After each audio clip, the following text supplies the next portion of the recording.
What's up guys? Welcome back to the next episode in Natural Hair for Beginners. If you've been following the series up until now, I've been telling you guys how to understand your hair, what products you should use for your curl type, how to care for your hair's porosity. And this week, we're going to talk about starting your curl journey and how to go about it and what you should consider before starting. Deciding to go natural can be a really hard decision to make because your hair is going to look a bit different. You're going to have to go through a transition, and it might not always be the most comfortable experience for people. You might feel a little bit insecure about your hair. There's just so many things that are going to play on your mind because you're doing something different to what you're used to. So if you've been relaxing your hair, if you've always straightened your hair, going natural is going to feel so foreign, and it's going to be a bit scary because you're going to worry about what people say. You're going to be worried about what your hair looks like. Does it look healthy? Does it look like it's a mess? There's such a crazy stigma on natural hair that it's unprofessional and all of this, and things like that are changing, and people are becoming more open to natural hairstyles. The workplaces are becoming more accepting to natural hairstyles, and there's never been a better time to go natural. So I remember when I started my natural hair journey, I was in high school. I was doing my own hair, and I just got so tired of straightening my hair all the time. And eventually one day, I think it was for Eid, so my mom's Muslim, I just decided I'm not going to straighten my hair today. So I showed up to Eid lunch with my natural curls. My dad was so encouraging. He was like, it looks great, you should wear your hair like that all the time. My mom was like, what are people gonna say? Your hair looks messy. And as soon as I stepped in, I got hit with comments from the family, all the silly jokes. And you know what? You just have to build up the confidence before you start your natural hair journey that people are always going to have an opinion, but it doesn't matter. If you are happy and you are comfortable, you will have the confidence to rock your natural hair. Now people love my natural hair. I literally get stopped in the street and people are like, oh my God, I love your hair. I guess when I started it wasn't a trend. Everyone was GHDing their hair, and I was 16. My hair's been natural for 10 years now, and I've gradually gotten to the point where I barely use any heat treatment on my hair. I probably straighten my hair about twice a year, but otherwise my hair is natural 24/7. It drives me nuts, but I also love it.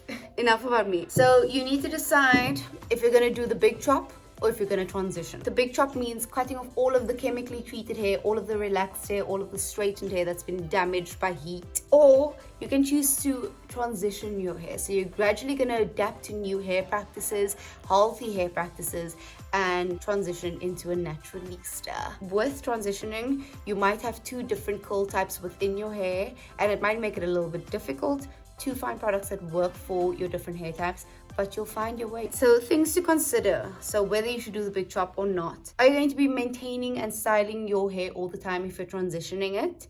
Or are you going to put it into a protective style and wear weaves or wigs on top of it? So that is an option. If you don't know what a protective style is anything you can do with your hair that locks in moisture and just keeps your hair protected. So braids, you can do knots, cornrows, you can do twists. The possibilities are endless with protective styles. I am going to do an episode a little bit later in the series that focuses on protective styles. If you're going to have a protective style, make sure that you are cleansing, conditioning, and deep conditioning your hair often, because just because it's in a protective style you might neglect it. No, you need to focus on it. You need to still keep nourishing that hair so that the natural hair has time to heal and become itself. If you do the big chop, will you be comfortable to start your journey with a little afro?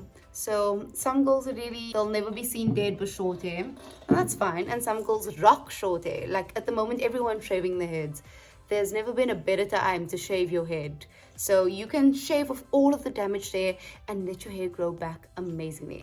Nadia Jafta shaved her hair, so everyone can right now. It's a trend. It's fashionable. Yay. You will need to commit to not using heat or chemicals to style your hair. So are you committed to not straightening your hair? If you are committed to restoring your curl pattern, to restoring your natural hair, you're not going to straighten your hair, you're not going to relax your hair, you're not going to do Brazilians, and you're not going to dye your hair, because dye can also damage your natural hair pattern. So your first step after you've made all these decisions is how you're going to start your hair routine. You need to create your own hair routine, and you're going to stick to that. I'm not going to tell you what to do with your hair routine. 2 weeks ago I did go over what your curl type hair routine should be. So you should already be exploring with products and seeing what works and what doesn't work for you. You're gonna need to find products for cleansing your hair, for conditioning your hair, deep conditioning, and moisturizing. And you want to determine how often you're going to be using those products. If you've got a consistent hair routine and you are committed to your hair practices and they are healthy and you apply good strategies, you'll reach your hair goals much faster. So for me, I was doing a trial and error. I was buying random products all the time, and it took me years to find products that actually work. But if you commit to finding those products now that work for you, your natural hair journey will be half of what mine was. You also have to decide whether you're going to be a wash and go girl or if you're going to be a diffuser girl. So this all depends on your curl type. It depends on your hair porosity.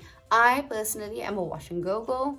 I often style my hair while it's wet and let it dry in that style.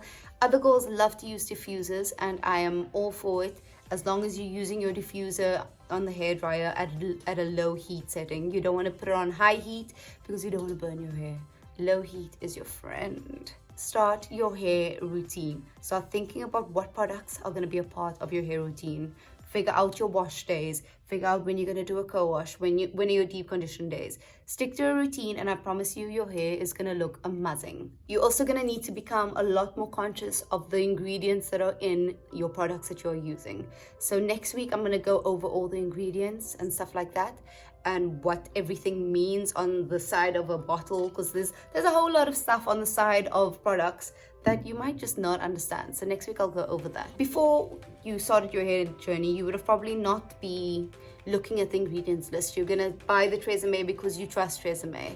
But you need to look at what's in these products if you're starting your natural hair journey. Once you figure out your curl type and your hair porosity, it'll be easier to figure out which products to use. So obviously, if you've watched my previous episodes, you'll know your hair porosity, you'll know your curl type. You want to go for products that are free from parabens and sulfates. And that's great because most of the products on the shelves at Clicks are sulfate free now and paraben free. So yeah, so you want to stick to no sulfates, no parabens, no naughty stuff. Do some research on your curl type and your porosity, which you've already done if you're this far in the series, and figure out which ingredients suit your hair porosity and suit your curl type. And then you want to aim to find products that contain those ingredients. So be on the lookout. If you need olive oil in your hair, look for products that have olive oil. If you need products with shea butter, bam, shea butter. Like, products have these things in them, and it's really easy to find once you know what you're looking for.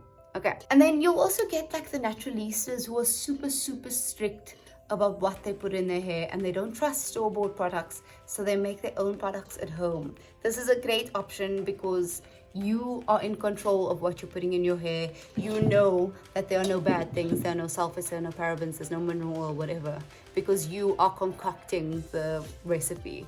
So if you Google some natural hair recipes, you'll find the world of stuff. Like, I promise you, the possibilities are endless, but it does take time. You're gonna have to start mixing your own products and things like that. And in today's day and age, like, I don't have the time to be making my own products. And with the Clicks curls aisle being what it is, like, there are so many options for everybody to find something that works for them. So the last thing you want to do when you're starting your hair journey is learn some natural hair hairstyles.